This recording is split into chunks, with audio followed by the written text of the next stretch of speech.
Пришел дрон на ремонт. Вот так вот. В таком состоянии.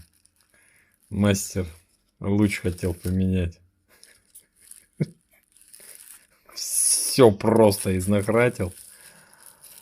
Блин. Вытащил из цеху, не отключив шлейф. Шлейф как-то извернул. Я вообще такое в первый раз вижу. И культурный шок. Пиктейлы на антеннах оторвал.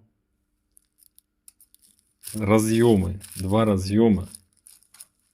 Как можно было так изнахратить? 1 разъем.